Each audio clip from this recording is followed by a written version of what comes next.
given us a chance to transform the ways in which we function and maybe even redefine the kind of work that we're doing.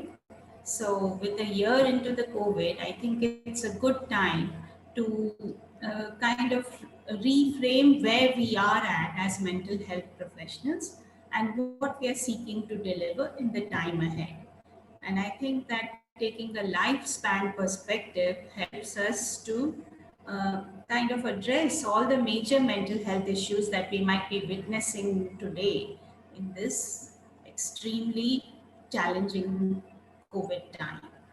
And I think most of us in this time, like not just as mental health professionals, as healthcare workers, as the general public, we've all been facing a very tough time in the past.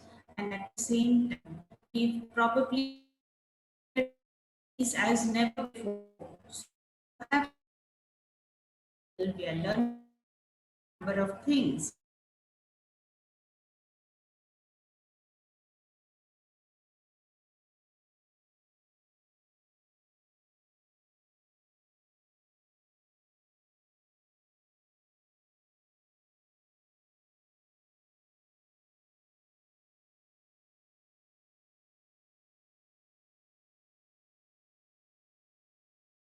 Taken out this time on a Sunday morning to be here with us.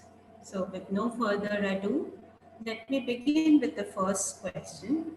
We'll be going lifespan wise from childhood and adolescence to adulthood and then to the elderly. So, my first question here will be to Dr. Punita Grover. And I want to ask you, Dr. Punita, what have been some of the mental health concerns that we have seen in children and adolescents in this current situation?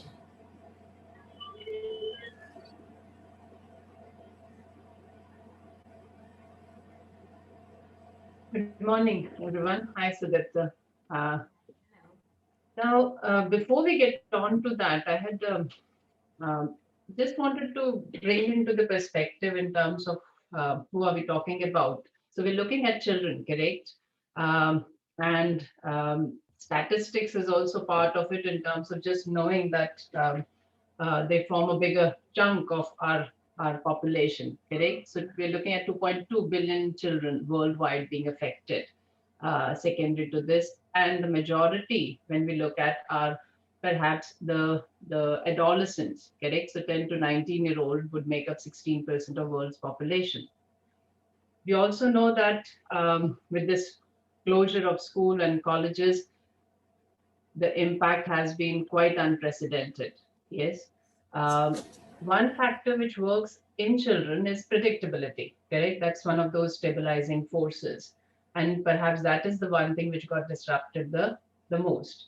Uh, Now, what we have seen is a range of issues that uh, children are experiencing, ranging from feeling anxious, fearful, correct, and worrisome aspects to a surgeon, uh, other mental health conditions. Would you like me to go through in terms of the age-wise aspect with regards to this? Or Yeah, maybe just briefly, you can tell us, like, in the early ages, like say between 0 to 5 years, is there any special concern that has arisen in this current time? see, the younger children, what we've observed is more of clinginess, correct, in terms of because of the limited understanding of what exactly is going on. Changes in behavior have been observed in terms of parents reporting that they are either too clingy or they've gone a bit more silent because they're all indoors, correct, or have become more hyperactive and irritable, correct. Having parents around, they've also looked at seeking more attention from them, correct? And certain aspects of dependence on parents has also been observed. Their understanding being limited in terms of what exactly is going on, what they hear in terms of from the news or from discussions, has also led to certain fears. If we look at older children, now they're with their schools and colleges, especially the students from ninth to a 12th standard, with the change and the whole shift of their academics, uncertainties about their exams, delays, and all that has also led to a lot of disruption in terms of their routine, correct, and academic stresses which they have observed. Yeah, I think this has been a very tough time for children. The break in the routine, the increasing anxiety, fearfulness, as you mentioned, leading to some amount of clinginess, and also the high academic stress. Because I think online classes have been quite tough for the most of the children in the primary and in the middle school, especially. And for the older ones, I think they perhaps are not that much interested, though they are capable of attending the online classes. Absolutely. So, I think the so younger ones thank you. have struggled a lot with in terms of the Lord, online yes. education, and for parents as well. It's been very difficult to manage primary uh, uh, Yes, yes. students have suffered quite a bit, especially the first to third standard. The ones from fourth, fifth standard onwards have perhaps been able to pick up in terms of their Yes. academics. Yes, so now my next question is to Dr. Uma. What I would say is that in the current scenario, do you feel that there are some special points that we need to keep in mind as clinical psychologists or as mental health professionals about the nature of issues that are arising today? Um, First of all, I would like to thank you for inviting me to this nice webinar. What I would say is that not so much psychopathology, but the psychological issues that I think as a clinical psychologist we have to understand. Maybe over a period of time, we can also talk about what is the psychopathology of these issues or these conditions that have come because of the COVID. This thing. For example, it may be with children with disabilities. I think we have to pay more attention to them. Secondly, availability of family support. That is something. If that is there, I feel that most of the children are quite happy. They're getting food in time, and parents come and sit with them. So many of them say they're actually enjoying it and they don't want to go back to school. And another most important thing is for adolescents, apart from disruption which has been spoken to, friends. I think school and friends, what it can do to child and adolescent development has become extremely clear here. So what school can do, I don't think parents or clinical psychologists can do for them, isn't it? So Yes. in a relaxed way to learn and to enjoy, and then having that space for them, so that's why I hear many parents telling their adolescents even don't even want to look at our face. They are locked in their room and they see. So I feel the most important thing is that can we help them to connect to each other, have more platforms where they can discuss issues which are important to them. So that way, I think instead of, because otherwise clinical psychologists also become a set of parents to them, advising or giving lot of activities. This is a limited situation. So if they can discuss with their friends, similarly, parents can gather support from other parents, which we can sort of help them. And not, of course, psychopathology, psychiatric disorder is another issue. We have to follow whatever that is necessary to do that. So pre-existing vulnerabilities are developing into disorders. Internet addiction has become, so I don't know whether we can call it addiction at this point of time because No. the conditions are fertile for them to sit at home. They ask questions, what else to do? So I think family support, and especially for those coming from disadvantaged families, single parent, these are the people I think we have to look for. Children with Yeah. children with moderate to severe mental retardation, children with autism, here parents become extremely helpless. So here I think is our opportunity to help them. I think that's absolutely, yeah, very, very, very true because it's the special needs group. The parents are really clueless on how to give their children a proper routine. And in absence of the special schools working, they don't know what to do with the child as much. So, as a mental health care worker, we need to be providing the accurate support and appropriate support to the parents so that they can do what is necessary at this time. Very interesting point you made there, ma'am, about the screen addiction and how we may need to redefine that whole concept in the current situation, right? Yeah. I think I will move to the adult group for now, and let's take them one by one. Like every speaker gets to answer one question before we start the new set of questions across the lifespan. So my next question is for you, Dr. Mridula. I'm wondering at what are the specific challenges that young adults have been facing during the pandemic? Right. Thanks, Dr. Sudipta. I feel that like the pandemic has given us a lot of positives and negatives, similarly for the adults as well, for the young adults as well, just like for children, they are still really consolidating their own lives, especially children or adolescents and young adults between 18 to 30. They are really at the brink of their beginning their college life or beginning their careers. So it's a very crucial time. And just like mental health is an issue in this age group, otherwise also, now it has suddenly become more magnified and more important. Also, they don't have a very big social circle beyond their friends and colleagues at office or at college, and now suddenly that daily interaction is over. They cannot meet them at all, and this is such an important part for developing relationships and developing a very strong social circle. So they are, in a way, they have lost out on that little bit of time.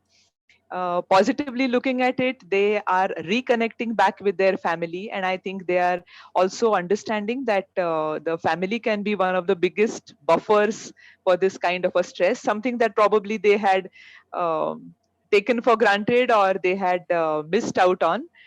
So I think this is a very good time to connect back to the family.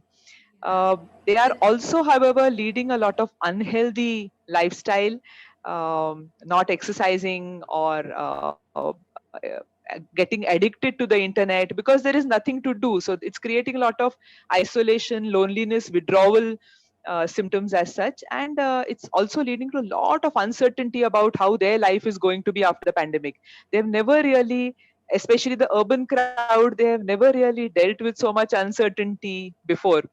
They have had quite a smooth life, and this has, I think, taken them uh, really. It's a difficult time for them. Uh, Between 30 to 40, I think, is a okay time, but then there's too much to do. Some of people in the 30 to 40 range are married and they have children, so they have to attend to do their own work. So they have to manage quite a bit. So that management stress is quite a bit. Between the 40 and 55 age group, I think they are the least stressed people in terms of the lifespan. Because I feel that they are more or less settled, they have adjusted now, they have seen a lot in their lives in terms of stress, and they are more resilient to managing their stress. Of course, the vulnerable population, people with pre-existing disability or mental health issues, or migrant population especially, is the hardest hit, and the young productive population is going to be the hardest hit post pandemic. We'll really have to do a lot of hand holding for them. Yes, yes. True, true, very true. And I wonder also if we've noticed in our practice that there is a increased fertile ground for conflicts between the young adults and the families more than ever before. Have you also felt that? Yeah. Yeah, definitely. I think lot of adjustments that younger adults need to do with their families, because a lot of these young adults have not really been with their families for several years. They've been in hostels or they've been working out of the family. They've just been coming for holidays. And so it's a very big transformation for them. Like I said, it's a very good time to connect as well. Yes. But there are a lot of adjustment and space issues, Yeah. and especially where relationships within the family have not been good earlier. I think this is a fertile ground for more problems to develop, and if Yes. not sorted out well. Yes, yes, absolutely. So now I come to my next speaker, Dr. Neera. I, uh, I, I welcome you to the panel now. And can you please tell me that what are the types of addictions that have been noted in the adult group in this time? you, Sudipta ma'am, for inviting me. See, I am one of the least experienced psychiatrist and psychologist, and I am very honored to be a part of the discussion. See, I would like to just answer your question in the form that there are three kinds of people. First is the general population. Out of this general population, there are also three groups we can identify. First is without any kind of psychiatric disorders. Second is with psychiatric disorders. And the group of people is the people having personality disorders. So in this, see, the people didn't get any kind of rewards, or they are not they are not they were not able to adjust to the new kinds of traumatic situations which they developed. They witnessed death of many people, and they were more liable and they were more vulnerable for developing acute stress disorder, post-traumatic stress disorder. So, as a short-term coping mechanism, many people, even the non-psychiatric patient group, developed new substances, developed addictions in the form of most commonly available in our setup is tobacco. So either they have developed new addictions in the form of tobacco chewing or tobacco smoking. Second, the most common thing the people tell, see, these 20 and 20 to 40 or 20, 20 to 30, they were living in the hostels, and unknowingly also in hostels they were already dependent on it is very common for people or the college going students to tell that they are smoking weeds. Now these have increased in such a large amount that we are getting many youngsters who are dependent on coping, not coping to the new needs, challenges, and they have developed extreme dependence on weeds. Moreover, people have developed more addictions in see they because they need to develop their dopamine circuitry reward pathway. So they have addicted themselves more to meths, alcohol, cannabis, poppy, or the opium. So according to me, these are the new addictions, and they should. What I feel, the challenge is in 2021 that they should develop. They see every person knows that this is a bad thing for me, or it is so they have an intellectual insight. But what now they need to know that they should develop. Uh, um, they should develop emotional insight, and they should take help of the qualified team of psychiatrists and psychologists to just get out of this vicious circle. Hope I have answered, Sudipta ma'am. Yes, yes, absolutely, you have. And I think that we also saw that some young adults and others were suffering from the withdrawal symptoms because of a lack of access to their preferred modes of addiction during Yes, this yes, lockdown time. And that was becoming a cause for conflict between the family members and the people. yes, Yeah. yes, sure, ma'am. Sure, Yeah. ma'am. Yes, so thank you so much for that. I think I will proceed now to the elderly group who've been waiting patiently all this time. So my next question is for you, Rupali. I want to ask that have there been any increased mental health concerns in the elderly during this pandemic time? Okay, so good morning to everyone, first of all, and a huge thank you to Sudipta for organizing this very valuable lifespan approach to the pandemic. Um, so it has been interesting to hear about the effects of the pandemic on the children and adults, and therefore concerns as well for the elderly. And as we all are aware, across the globe, the elderly seem to have come out the worst in this pandemic in terms of, the vulnerability factors, complications of the virus if they do get it, as well as high mortality across the globe. In addition, the other concerns for the elderly were access to care, difficulties in adapting to technology and telemedicine, and loneliness and isolation. So there was a concern globally that all these factors put together, there will be like an explosion or a mental health crisis in the elderly. But what research has been showing, so I mean, we are in the early stages of research because we are only sort of a year down the line from when the pandemic was declared. And the research, which was done sort of around 8 months ago in November, is showing things to the contrary. So what is emerging is that older adults seem to have a lot of resilience and have come across as being quite resilient to the pandemic. So the short-term outcomes seem to be that there has been, some studies show that there have been no changes to older adult mental health. Some studies are showing that there are no negative effects of the pandemic on older adult mental health. And some studies are actually showing that there are positive effects. So, although there has been an increase in loneliness and isolation, these seem to have had a positive effect on the mental health of the elderly.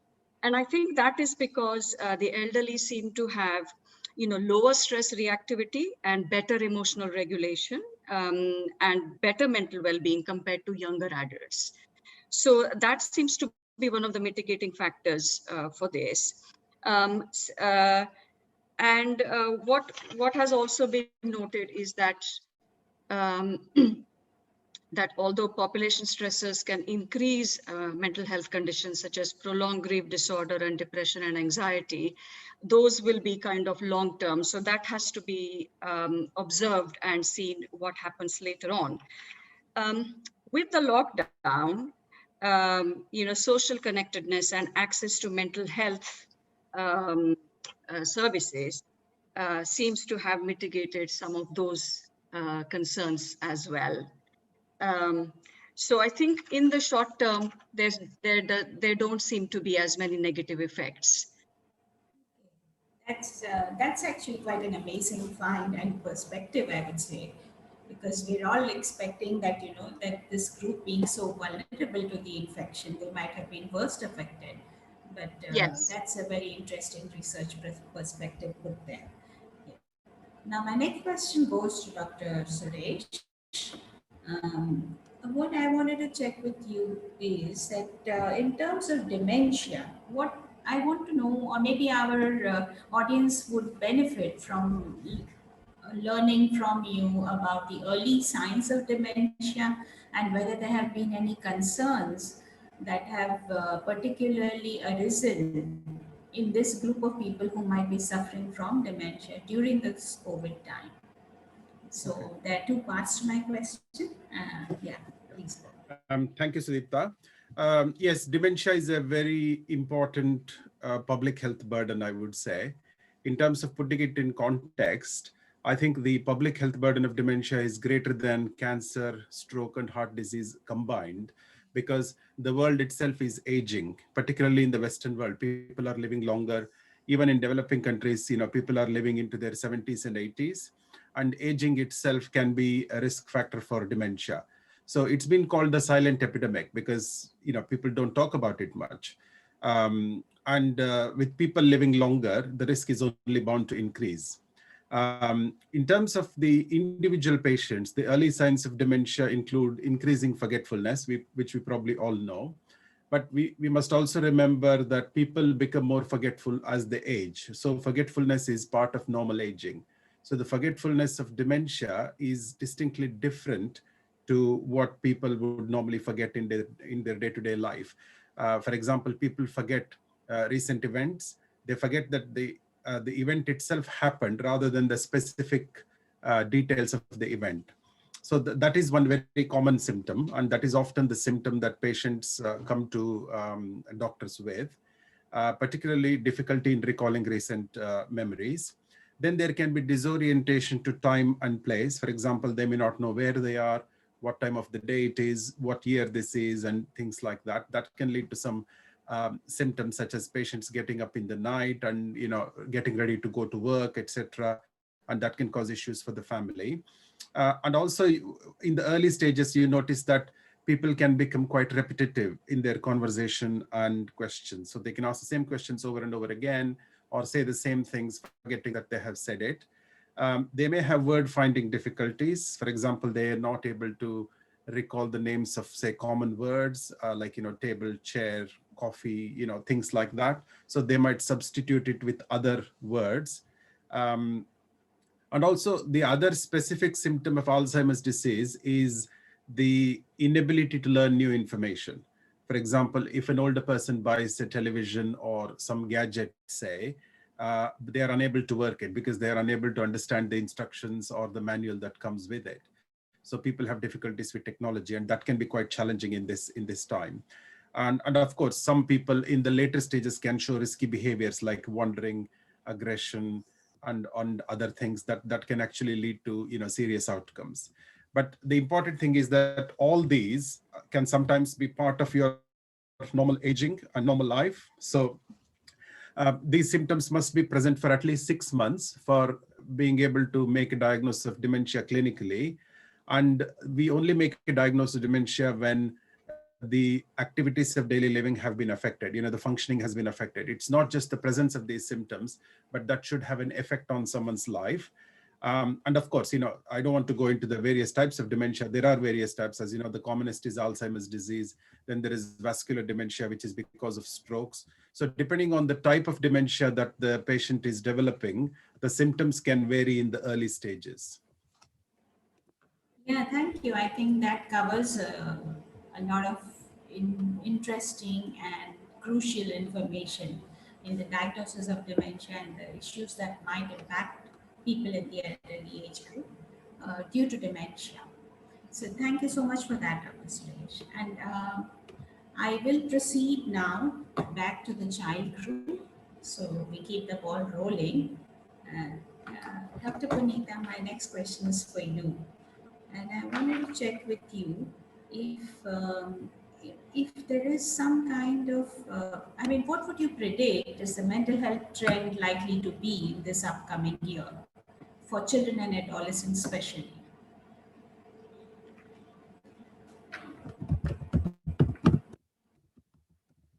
In terms of,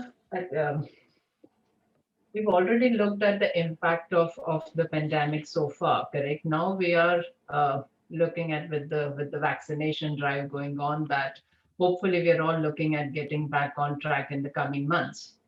Now, I'm not sure whether how am I going to be placed in terms of predicting the impact of it, because we've all seen that we are actually getting back into some shape and form in terms of our routine, and so are the children resuming. Say, for example, the outdoor sports have started, so parents are the precautions and everything. We're getting back into our routines in some shape and form. So hoping for some positivity in 2021. Some of the aspects to be just mindful of is with those who have gone into a change in their actual routine during this whole lockdown and pandemic, being at home. Say, for example, with the kids being awake till late, very short hours of school, correct? From being to 6 to 7 hours at school, including the travel time, to being finishing school in 2 hours and having the rest of the day to themselves or doing other things, is likely to be a challenge for them to get back into getting up early in the morning and those initial glitches of the routine setup, correct? That could be one thing. Resistance to go to college or school, possibly. But again, this is more of a prediction. They might be looking forward to it. When we speak to children, they're bored about being at home. So hopefully that they will be also looking forward to getting back after with the initial glitches. One aspect is possibly in terms of them being used to the screen, correct? And the learning has changed from writing to typing, correct? So that is one thing which parents are coming in and expressing to us in terms of that kids are not no longer like those younger ones, correct? Or even the ones who are in pre-boards. I've heard some of them saying that it's going to be a struggle writing the paper for 3 hours, correct? So the schools are starting them to have coming to school and practicing to write the papers for 3 hours because they were used to break it down into in this whole year. So those challenges of sitting and writing as compared to typing, facing the exams. It goes without saying that we have heard children that they have had the access to their notebooks and books, and then that's how they're given the exams. That's a reality, isn't it? They had nobody to check on them. Yes. And I have students who are saying that we have not attended classes, we've not been there, they had the options. So now when the school starts, they have to face exam. They'll have to sit in front and they don't have an option to look at copying or have their book by their side. So that is going to be a major challenge for especially adolescents, because I think the younger ones don't go like that. They are more sincere and they have that inherent fear that even if they're not being watched or they're not in school, they're unlikely to do this aspect of copying and all. But younger ones have gone their way out of their way to do some of these aspects. So they are facing that and they come and talk about it. So something that they have to maneuver around themselves with support and so those are the aspects which I think are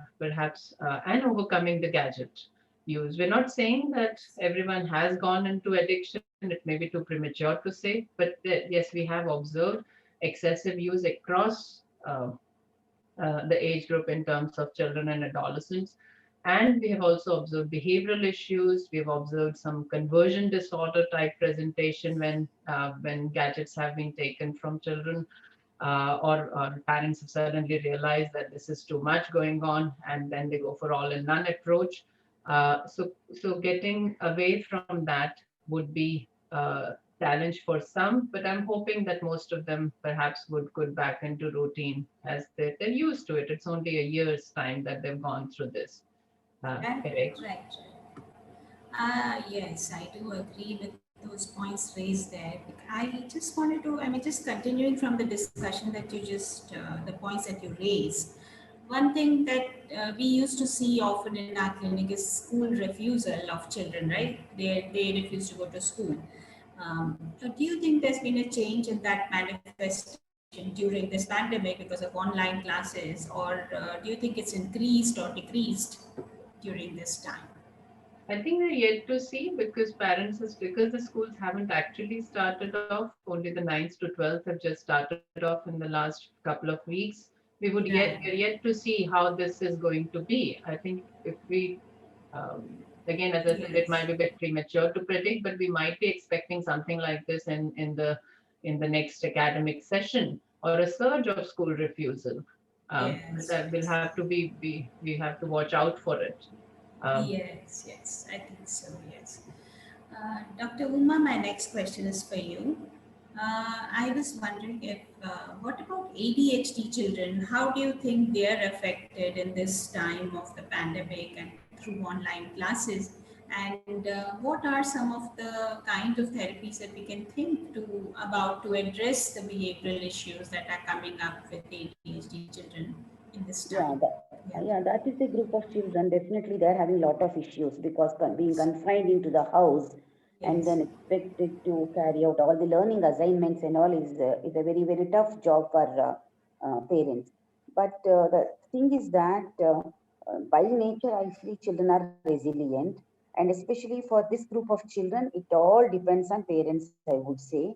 And so I think that not only for children with ADHD, but also for others, we have to go a little slow, I think, in this academic session. And so if it is possible, there can be different levels in which the schools can help. So if it is a confirmed child has a confirmed diagnosis of ADHD, for that matter, I think that the assignments and the portions, all that I think has to be looked into, and it can be reduced, I feel. And then more of verbal or oral kind of this thing has to be provided for them, and lot of inputs for extracurricular activities with a structured routine. I think they will definitely get back to the school.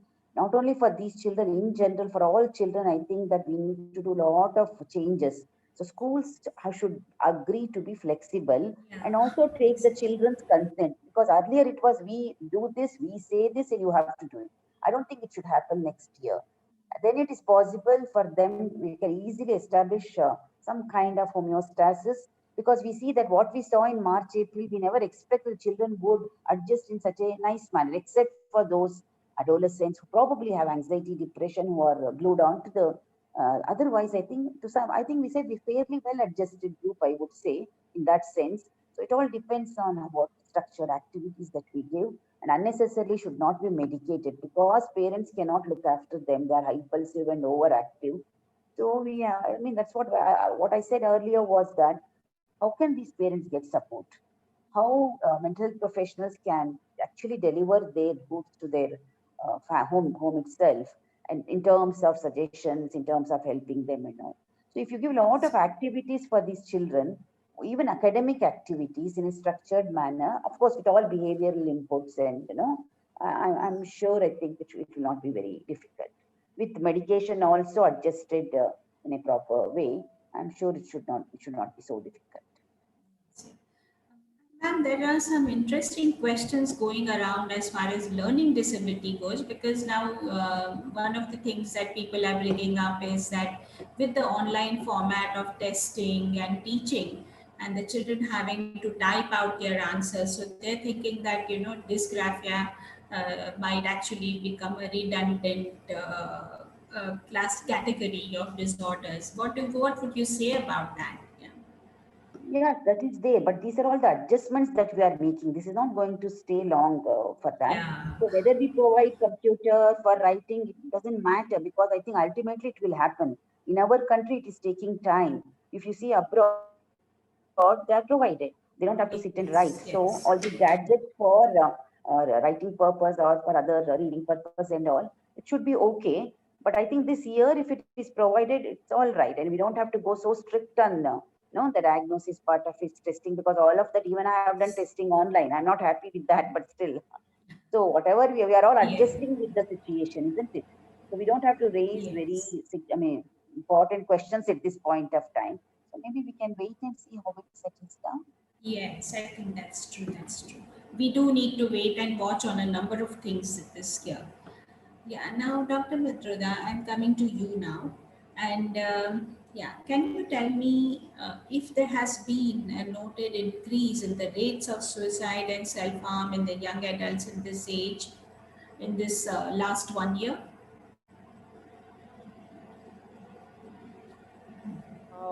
Yes, Sudipta, there is a definite increase in self-harm behavior as well as suicides in the past 1 year. In fact, some of the reports, in fact, one study that I read was about 23 suicides in 1 month between March and April, where most of the suicides were completed by adult young men.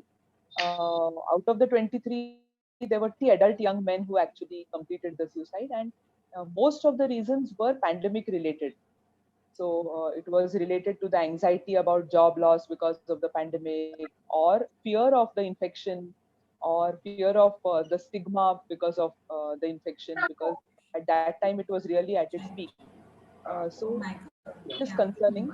Then between, like I said, between the 18 to 20-year-old adult group, there is a lot of frustration and anger and loneliness. These are some of the major issues that are affecting this age group.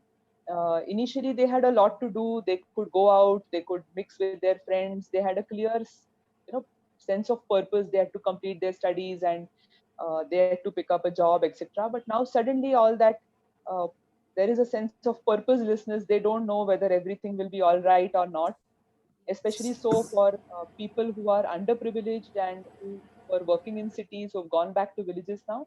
They don't know whether they will ever be able to go back to the city again.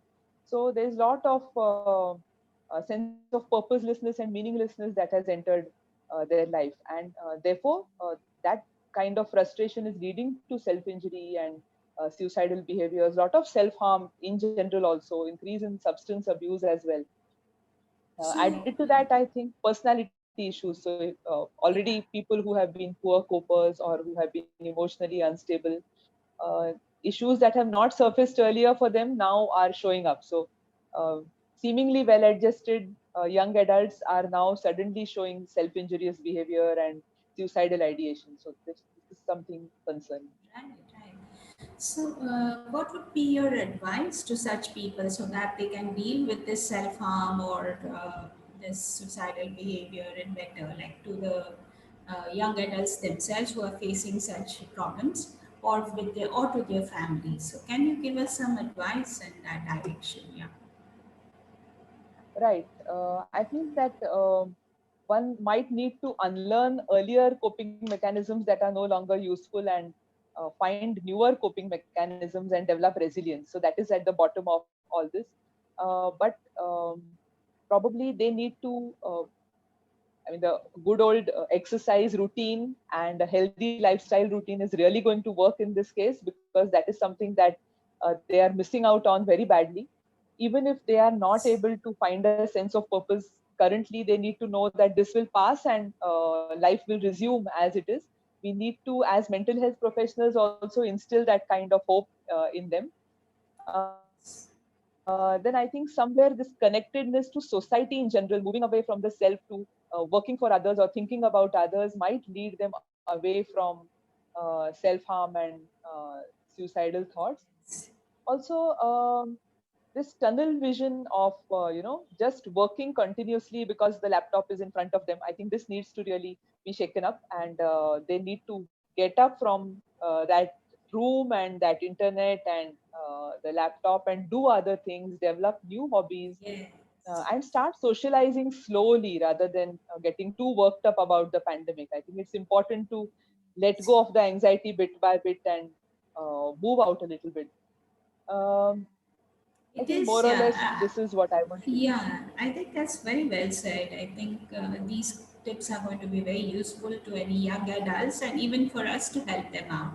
Because as you said, like at the time of the lockdown, what we noticed here that there was a group of young adults in Surat who were providing food, like free food to the migrant workers, and that made them so much more happier and you can say almost cheerful and hopeful despite the pandemic situation. Yeah. So actually, putting yourself and giving efforts towards a larger aim or and larger good of society is always helpful.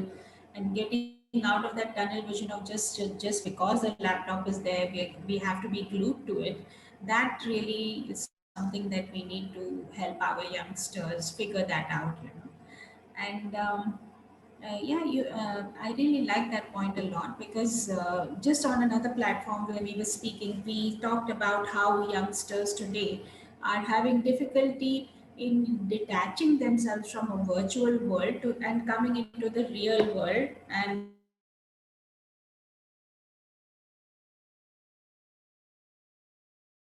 of the areas which in the coming year I feel we mental health professionals might have to do a lot to disengage our youngsters from the virtual world and then bring them back into the real I world. think Yeah. the onus of responsibility on us is quite a bit, because they are so cut off from other people that I fear whether a lot of social awkwardness will develop Yeah. Social amongst them. skills is a big problem. Social phobias are increasing. Yeah.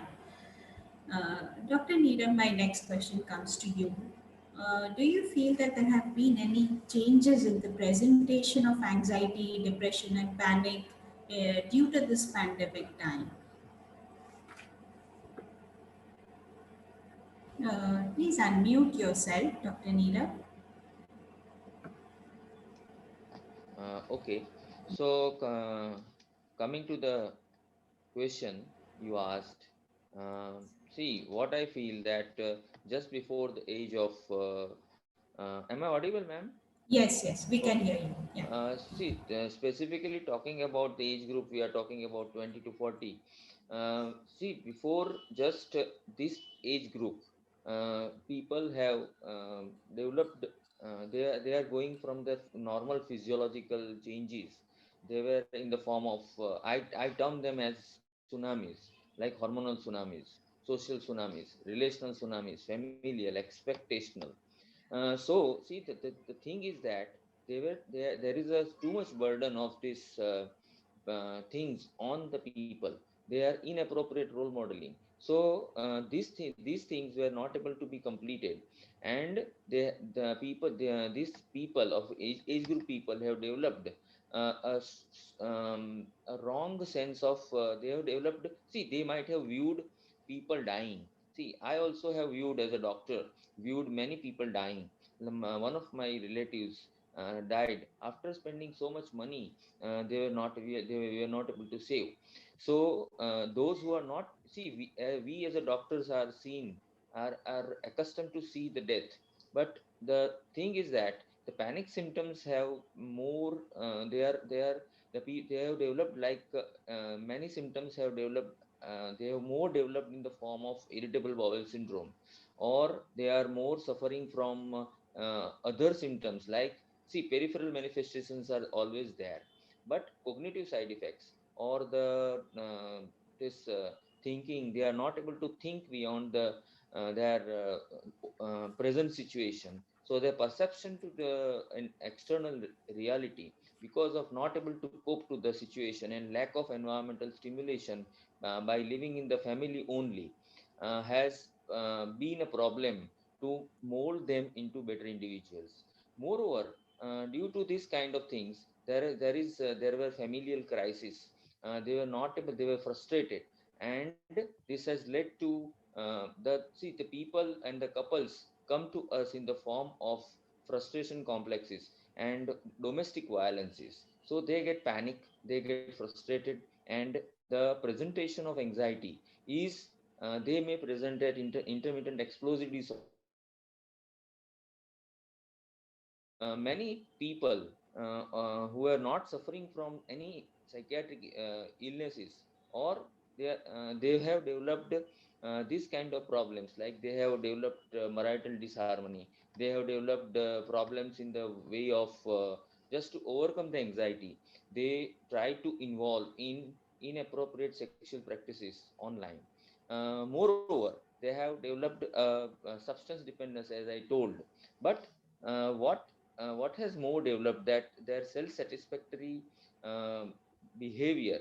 Suppose this corona would not be there, then they were more likely to develop good coping mechanisms.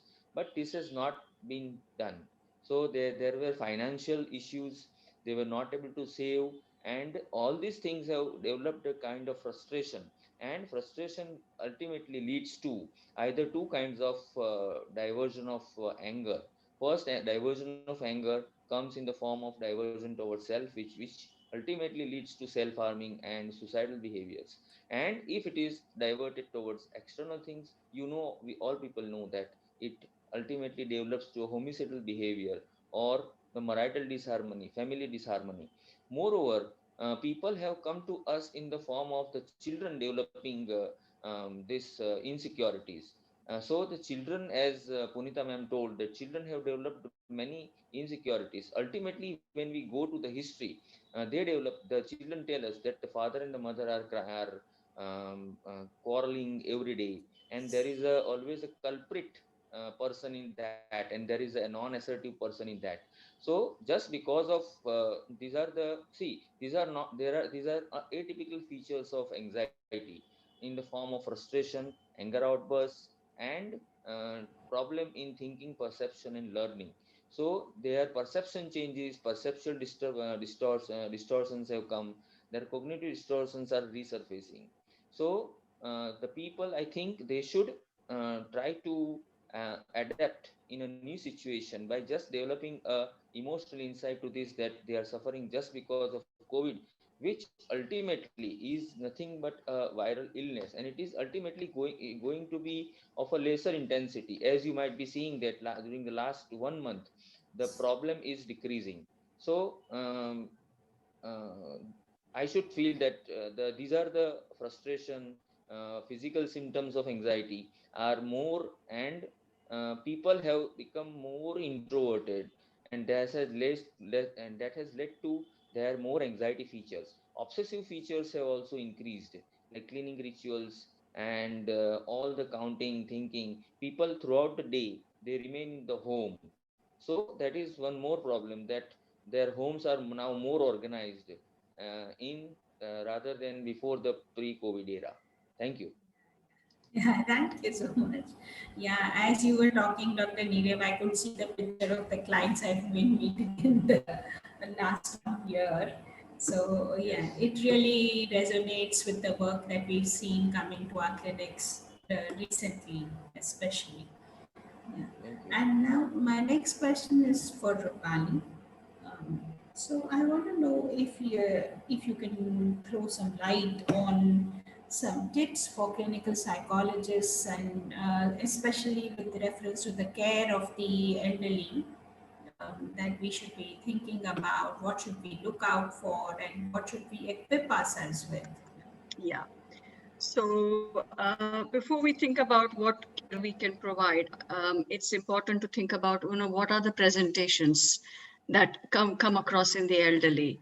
So like I said, although the population research shows that there is older adults have reacted to the pandemic with resilience, at an individual level, the stories are quite different. So, and that is because of the heterogeneity of population globally and heterogeneity of resources globally. That is why the individual stories are quite different.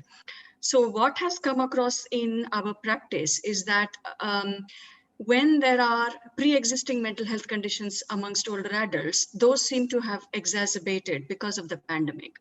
And what we are seeing coming through our doors, both in community mental health services for older adults and inpatient services, is that older adults with huge anxieties are coming in to access mental health services. And the anxieties are not just about getting COVID themselves, but about getting COVID themselves and passing it on to their family members. So, because they are the most vulnerable category. So that is one of the anxieties that older adults are coming with. The other anxiety is about, not being able to meet families because of the lockdown and social isolation. In cases where older adults' families are distant and away from each other or living in other countries, there is a concern and anxiety about being able to meet each other. What if something happens to them or to me? What if I have to die?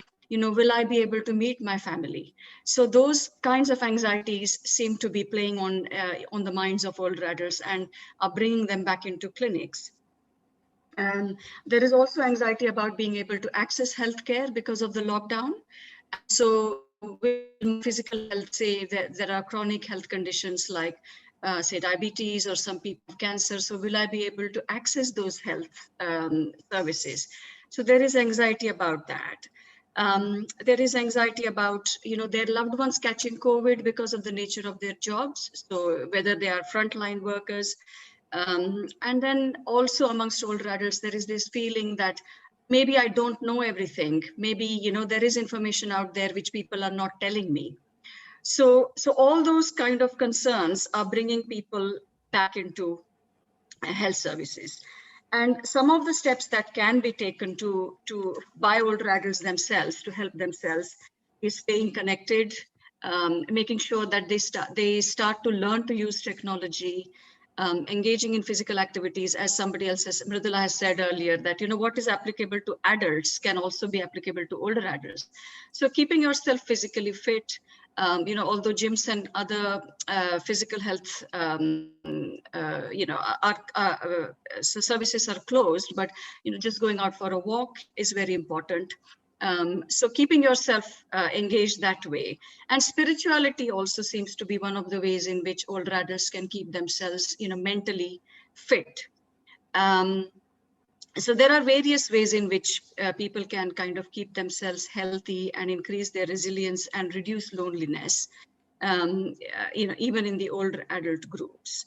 And then keeping themselves well informed, but only through authentic resources, authentic government resources, because we know that there is a lot of misinformation out there, mainly through social media and WhatsApp chat groups and things like that. So it's important to keep yourself away from that sort of gossip and follow only authentic sources. And accessing healthcare in whatever shape or form. So, we know that face-to-face healthcare is not possible to be accessed, but there is telemedicine. So if your doctor is offering you, phone calls or video calls, that would be another way of kind of keeping yourself healthy and resilient. And we know that there are lots of precautionary measures that are being emphasized by governments and by authorities. So it's important that to feel a sense of control over your lives, you wear your masks, you wash your hands, you keep your social distancing. And the vaccine has come out now. So again, for older adults, it's important because that is one of the groups where this is going to be rolled out first. So it's important that you put yourself forward and get the vaccine so that you can protect yourself and your loved ones. So these are some of the strategies, generally public health wise, that can be, accessed. Do you want me to talk about, psychologically, or are we coming to that later in I terms think of? we'll come to that in the next round, some Yeah. psychological. Yeah. Yeah. Okay, thanks so much. Yes, I think that's useful. And Dr. Suresh, I'd like to ask you if there are some important considerations that you would like to bring up, particularly with reference to the psychiatric care of the elderly in this time. Okay. I think psychiatric care of older people is probably much more holistic than it is for, say, adults. For example, you need to involve the family in the care of older people much more than you would for adults, particularly in countries where individual liberty and access to information is tightly controlled. For example, in the UK, we have confidentiality laws which prohibit us from contacting the family if the patient is a capacitous adult, whereas with older people we tend to involve families a lot more. So I think the care should be holistic, because an older person does not exist as an island, but they are supported by their family and friends, etc. So that's one important point to make. Medically speaking, I think a lot of older people are on multiple medications, multiple tablets being prescribed by various specialists. So it's important that those are not interacting with one another. So someone has to keep an eye on whether they are able to take their tablets, particularly if they are living with an older person. Make sure they are compliant with all their medications and they don't forget to take them, and make sure that the number of tablets is kind of manageable. I know it's not within the gift of family members to do that, but I think it's a good idea when you go and see a specialist to tell them that you're on these other medications so that they don't interact.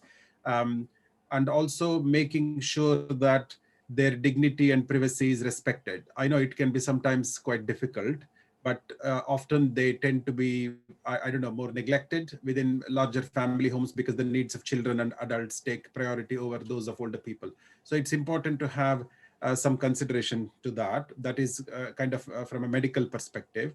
From a psychological perspective, it's important to make sure that they, older people tend to have more life stressors in terms of bereavements, in terms of loss of family members, because, they are reaching an age where other people around them that they knew are kind of, going one by one. So that can be quite an important consideration in the care of older people. And of course, a lot of the care of older people is also social as well, in terms of, I think other panelists have talked about healthy aging, keeping your activity levels intact, and also something called growing old gracefully, because it's part of normal aging. We all get older and we cannot do things now that we could do, say, 10 years ago. For example, you could have been a runner in an earlier life, but now you can only walk and things like that. So it's important to adjust your mindset to actually what you can do within your physical limitations. So I think that is a perspective that a lot of us probably would do well to develop, and to accept aging as something that can be limiting on your lifestyle, and to gracefully give up activities that you can no longer perform. Because what I see is a lot of older people who say that, oh, I can no longer do this and I feel really frustrated. But sometimes that can be just part of normal aging, particularly the more physical activities cannot be carried on. And I think other panelists have talked about the importance of connections, the importance of a healthy diet, and making sure that you have, you speak to at least one person every day. Particularly in a lockdown situation, it can get quite isolating. So I think it's a holistic approach, yeah. And it's important that the medical, psychological, and social aspects are considered in the care of older people.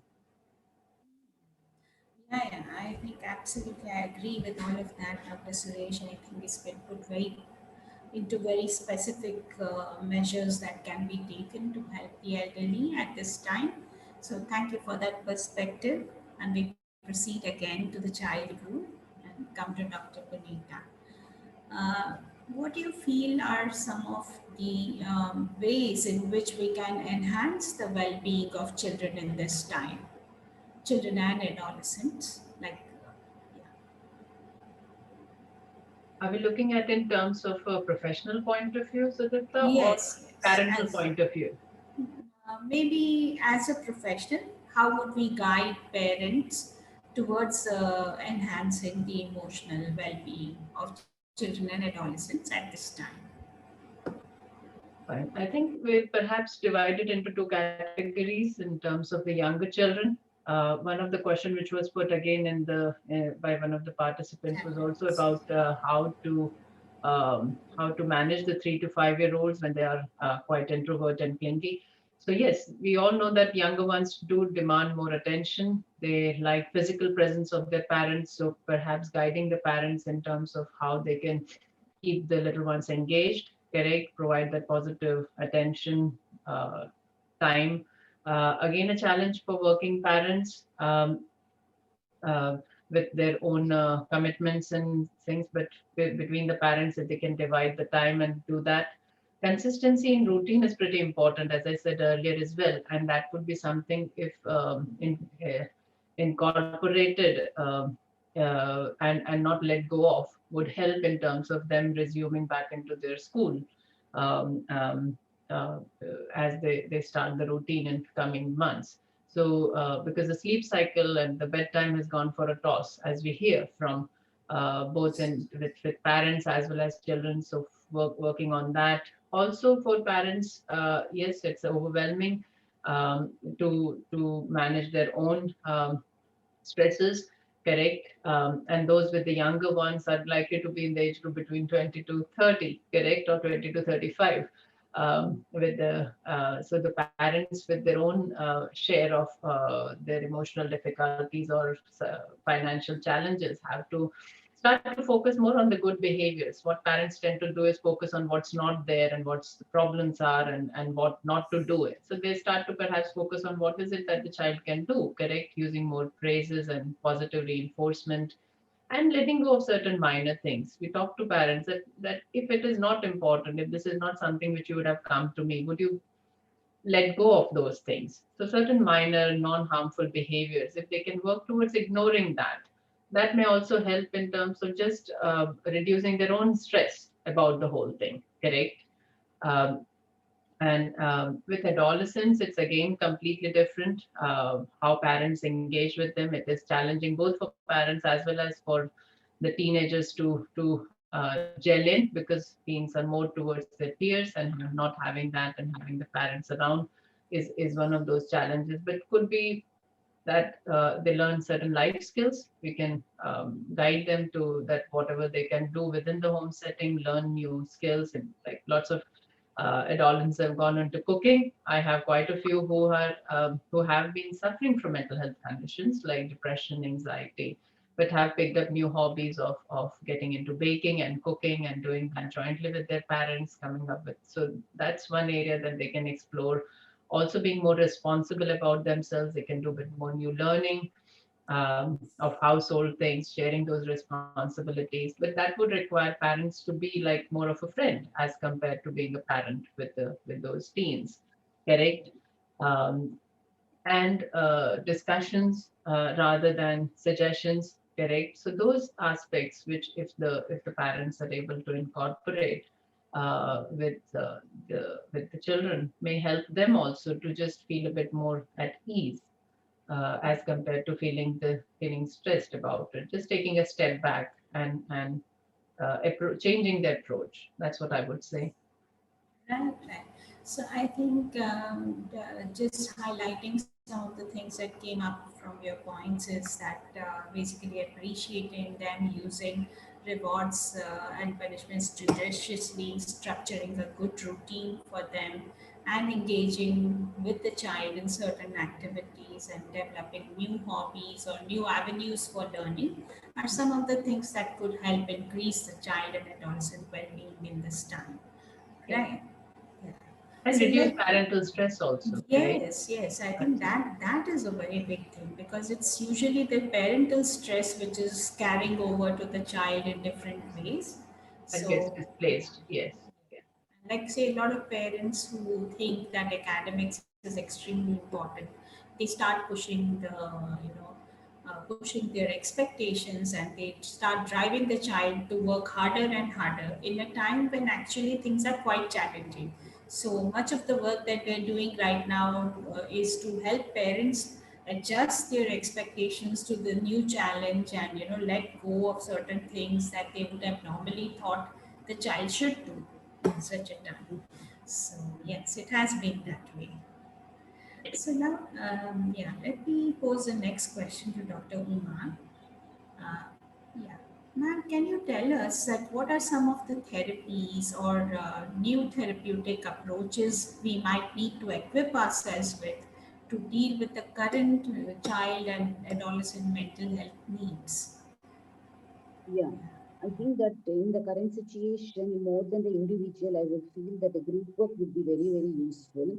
So in the group work, we as therapists, we can take a stand back, allow them to discuss and come up with solutions, especially adolescent groups. And if they do not have severe psychopathology, I'm sure they are able to focus on their own goals. And I think a well-being approach, I think, is extremely important. This has not been done much with adolescents or with children, except for the life skill approach. When I say well-being, it is more talking to them about their goal. It may be for a goal for today or to this week, and how to achieve that, and then especially methods of coping. I think somewhere along they may stop. No, I tried to do this, it didn't work, so we may have to revisit that area. So one is goal. What are the goals that they have set for themselves, and the methods of coping with the stress. And the most important is why I'm telling working with them as a group is important, because many parents are actually express their helplessness and inadequacies in a situation like this because they have their own stresses to take care. So I would suggest those parents can definitely take help from other adults, whether neighborhood or relatives, introduce children to adults who are very creative and who can direct these children's attention to many other things like Dr. Punita was mentioning. So it can be gardening, it can be working with in the nature itself, and so these things I think that would be very helpful. So they need role models now at this situation. Everybody is caught up with their own problems. Adolescents always want a nice role model. So it may not be teachers, it may not be parents sometimes. So can we find out somebody who is a creative adult who can bring in a lot of enthusiasm and then focus more on positivity, I think is important. So I would say that we are all going towards group. I think at this point of time, that is something very important. And adolescents especially will definitely respond. Children, of course, depend a lot on the parents, as Dr. Punita was mentioning. Okay, so that's it. Beautifully said, ma'am. Really, I agree. We are actually seeing this trend in our work. The commonality of issues is so much that we are able to switch to a group model to deal with ADHD, behavioral issues, and emotional problems. And we're also trying to start a group on life skill building or social skill building in children who might have been too much glued to their gadgets and due to which their social interactions have been transformed. So this is, these are some of the things that we're actually noticing and trying to work towards. Thank you so much for that. Let's move to the adult group again. So Dr. Mridula, my next question for you is that what is the advice that you can give to young adults to stay mentally fit in this time? Or what is it that we can do as mental health professionals to help them be fit? Yeah. Yeah, in fact, I agree completely with Dr. Uma. I think a group or a community approach is needed at this point in time. we need to help young adults to debrief, so much has happened. They need to talk about it. They need to share about their experiences about the pandemic much more. Also, probably helping them to formulate new ways of building resilience. So we need to probably develop new models by which we can build resilience and encourage better coping and better well-being in this new generation. A lot of people have come up for therapy because they have more time. So I have had a caseload, I'm sure everyone has had a caseload of young adults who wanted to sort out issues because they have had more time to spend with their spouses or with their partners, or uh, about their work they have thought a lot. So this has been a big time of opportunity to change themselves. So they have questioned their own career choices, they've questioned their relationships, they want to work on them, they want to find closures. So I think a lot of this has also happened in this pandemic period. And so I think we need much more research to find out or to predict what is going to happen. We need to keep a very close watch as to how this is going to roll out. So as professionals, we need to do both research and community work is what I feel. And especially for populations for whom access to this kind of debriefing and community model is, I mean, it's a challenge. We need to really build it for them, more for the rural population, more for population for whom it's not really, yeah, yes, for frontline workers also, definitely, 100%. Yes. Okay. So now the next thing that I'm going to ask is to Dr. Neera, that there is some, I wanted to ask you, Doctor, if there are two things that are coming to my mind. One is that a lot of young adults today are facing economical uncertainty. And as a mental health expert, how can we help them to deal with this? The second thing coming to my mind is I have noticed a lot of sleep disturbances in the adult group during this time. And what might be your recommendation for them? Can we just briefly touch on these things, Dr. Neera? Yeah.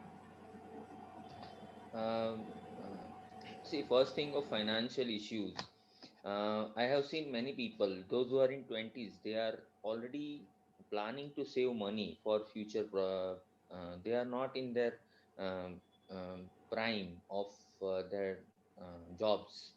But actually, rather than saving money for future, they have spent lakhs of monies for cure of their family members suffering from COVID and other comorbid physical illnesses. Now these costs were unexpected, like in lakhs. That is one of my patients. He spent 40 lakh rupees for a single, and then also he was not able to save the father. So the costs were unexpected and were in excess of individual spending capacity. For this, see what I need. See, as we see, we cannot ethically guide them regarding their financial status. But as now we will have to be proactive, because see, we as a psychiatrist or a psychologist, we have maximum rapport with such patients.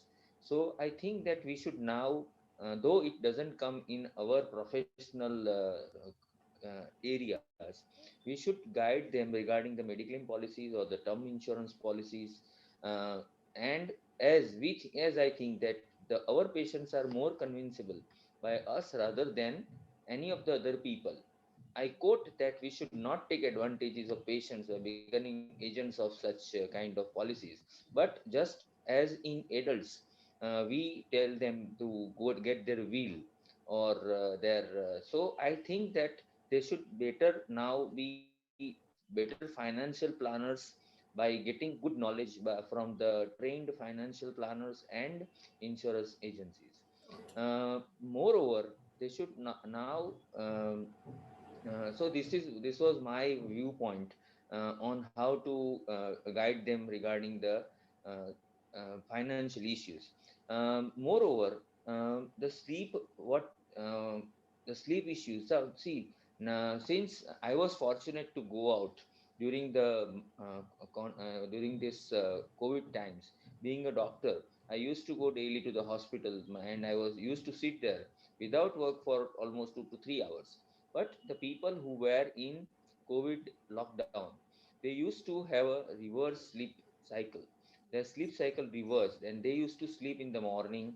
They used to wake up late, and they also in the afternoon. But and at the same time, they did not sleep at the night. So first and foremost thing, I would just people say that, see, if we sleep late, we wake up late. But just to my guidance, my what I would like to guide them, that they should start waking up early, and they should reverse their sleep cycle. Moreover, sleep hygiene should be maintained, and if also if they are suffering from more thoughts related issues, they should take help of the professionals in the form of psychopharmacology and psychotherapies. Thank you, ma'am. Yeah, thank you, thank you. Yeah, and I think we're now running short of time, but I'm going to pose these questions a little quickly to our next speakers. Uh, Rupali, can you tell me about what kinds of therapies we as psychologists can equip ourselves with in order to meet the needs of the elderly persons, more fully and more completely? Yeah. Okay, so just very quickly, I think the issues with elderly mental health in the context of the pandemic need to be dealt with at two levels. One is at the public health service level, and one is at the individual psychological therapies level. So just to very quickly say about the public health service levels, there has to be a recognition that there are problems, mental health problems with the elderly, which could be in the form of, in the long term, could be in the form of prolonged health anxieties and bereavement related issues. So I think attention needs to be paid, where physical health services and mental health services work together. Mental health services should provide a multidisciplinary approach where psychologists, psychiatrists, and psychiatric social work come together and work together to provide mental health packages to deal with some of these issues, especially bereavement related to COVID. That is one of the biggest issues that needs to be kind of tackled. At individual psychological level, acceptance and commitment therapy and more compassionate therapies seem to be the way forward. Because the pandemic is something that is completely beyond the control of humanity at this point in time. So to take it in our stride, to find ways of being mindful and to be connected to the present and not think too much about the future, because that is what, uncertainties about the future is what creates anxieties in the present. So therefore, more compassionate related therapies like ACT would be the ones that I would recommend for psychologists to be, used in this context. Okay, yeah, that sounds great. Perfect. Yeah, now my last question here comes to Dr. Suresh. Can you please guide us? Like, I find that a lot of mental health professionals are not very much well equipped to meet the needs of dementia care. So, what are the things that we as mental health care professionals should know and develop in ourselves to help people with dementia? Any therapies or treatments that you think are most necessary? Yeah. No, I think dementia is, as I said, a big global challenge. It is important to keep a high index of suspicion in your loved ones. For example, if they are becoming more forgetful, I think early diagnosis is key, and it's important that diagnosis opens doors to services. So if you do not have a diagnosis, it's very hard to provide the right kind of services. So I think as a family member, I would keep an eye on the older person to see if they are becoming more forgetful. And if it is something that needs to be assessed, so that is one thing that we can do.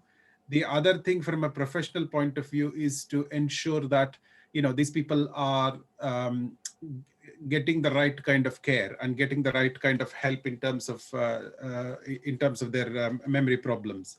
I suppose the biggest challenge is that these people do not themselves come forward for seeking help, because often they may not have insight into their condition, and therefore the family members have to be brought on. That can present quite a challenge in terms of, how do you actually give them the care that they need if they're saying, I don't have any problem with my memory and I don't have any, I don't need any help, etc. So that is probably the biggest challenge. So it's important to work with them to see what is acceptable to them and build it gradually, right? But in terms of the COVID and dementia, there have been some particular challenges. As we all know, older people are more vulnerable, and particularly COVID can cause a delirium or an acute confusional state. And we see that quite often here in the UK. A lot of older people become very confused. They also become susceptible to blood clots. So that needs to be managed because it can sometimes be a medical emergency. So, and of course, the other things that other panelists have talked about, depression, anxiety, paranoia, etc. So I think, keeping an eye, keeping connected with them, and making sure that they get the right help is probably important in terms of the family members. And even for professionals, it is important to make sure that you keep the inability to process information as a factor in them not being able to engage, particularly in dementia. Yeah, fine. So, thank you all so much. It's been wonderful listening to all of you. And I want to thank each and every one of my panelists. You've been excellent in delivering all the content and covering all the major issues across the lifespan, keeping in mind the current pandemic. Please, I would like all my panelists to just show themselves on screen. Thank you all so much. Dr. Uma, yes. So Dr. Uma, Dr. Punita, I have Dr. Mridula, I have Dr. Neerav, Dr. Suresh and Rupali. All of them are my friends, mentors and colleagues, and I am so happy to have all of you here with me today. Thank you all for gracefully accepting this whole this proposition at the drop of and sparing your valuable time on a Sunday. And those of you from UK, Rupali and Dr. Suresh, we've really woken you up early, and you've taken the trouble to be here. It's very great. I'm very grateful to all of you. There are some questions in the chat box. Yeah. So I'm wondering if we could take another 5 minutes or so and just complete them, and if that's all right with the panelists, or if you need to, if you need to leave, I'd understand that as well. Yeah. Should we just take up a question or so? I think there is one question about the frontline workers. Yeah. The question, I think, from Dr. Nada. Would you want to pose your own question? How to guide frontline workers like nurses who are having a lot of stress due to COVID and they keep really busy? Is it Rupali has been asked that question? Would you like to take that? Yeah. So that's a really good question, because if we have to support our population, then the healthcare workers also need to be supported, because they are the ones who are in the firing line and coming across a lot of distressing material. So one of the things that I have been engaged in here in the UK is a staff support line. And that is something which is available to staff members. It's a free helpline, and it is manned by qualified high-intensity psychological therapists. So some of the issues that I came across were moral injury, when people have been deployed in COVID wards where they have to be looking after COVID patients. Some of the issues have been about the actual distress and how to deal with it. Some of the issues have been about feeling unqualified to deal with some of this, because people have been redeployed from their present jobs into some of these COVID services, which were just suddenly put up together. So I think all in all, the stories have been one of huge distress. And psychological first aid, as we call it, where you listen, to them, you acknowledge their problems, you validate, what they're feeling and their emotional reactions to some of these. And then once you do all of these initial things that need to be done, then the next step is to sort of check in with them about how do they think they want to move forward, and then give them some sense of control over their situations. And then the last thing that as therapists we can do is to make some suggestions, and it should be a collaborative approach between the therapist and the staff members who are accessing this help. So some of the solutions that we came up with were self-care, kindness, having trusted members within their family or social circles with whom they can have debrief sessions, having huddles at work, so you're not alone when you're working with, on a COVID ward, you've got other staff members in similar situations.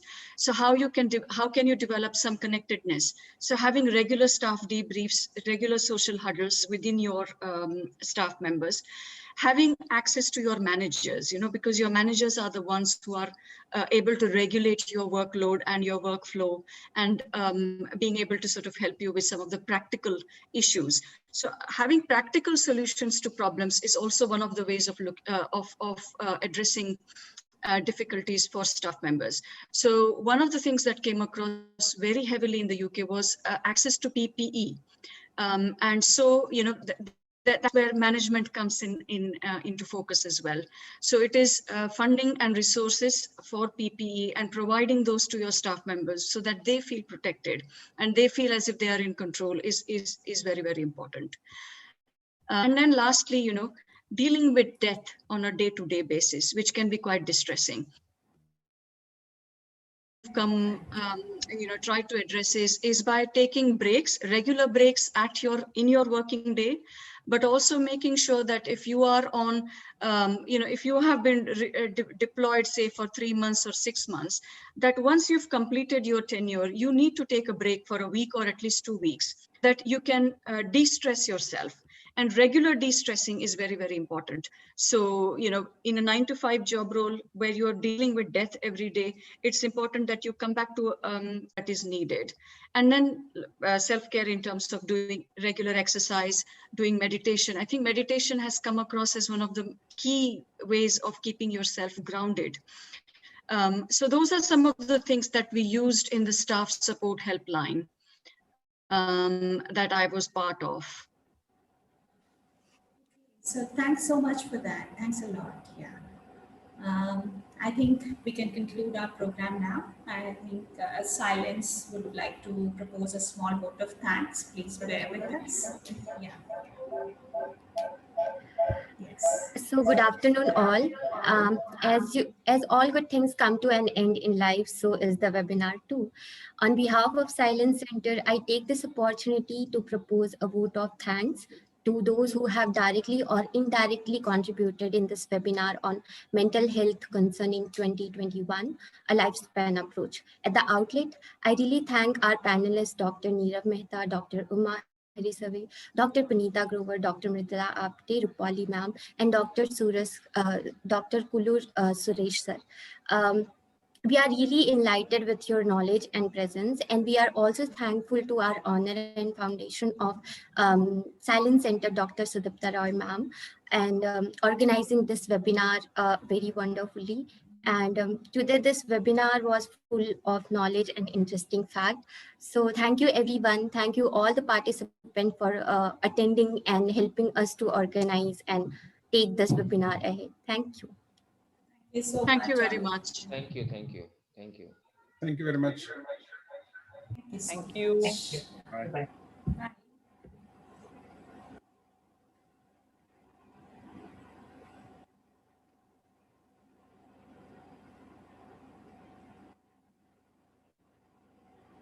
Ayusha.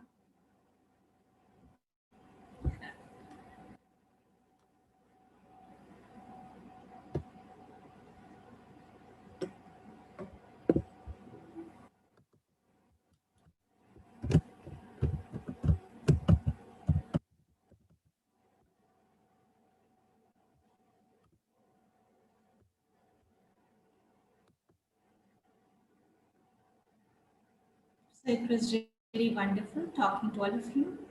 Mridula, Suresh, Rupali. Lovely to have you here. Yeah. It was very nice to connect to you and Mridula. You know, we were all classmates together, and Dr. Uma, who was our guru. Yeah. It was wonderful, absolutely wonderful. Yeah, thank you. And lovely to hear all your insights as well, Mridula, because practice differs in different countries. Yeah. Yes, absolutely. Very nice to hear all of you. It's so different. Yes. So, you know, and to hear about, you know, all the insights that you have gathered through your practice is so valuable. So thank True, you so true, much true. for sharing it. And Dr. Uma, what can I say? Your Excellent, pearls of wisdom. Really, very excellently put. And even both of you are so articulate. Suresh and Rupali, it was a treat listening to you guys.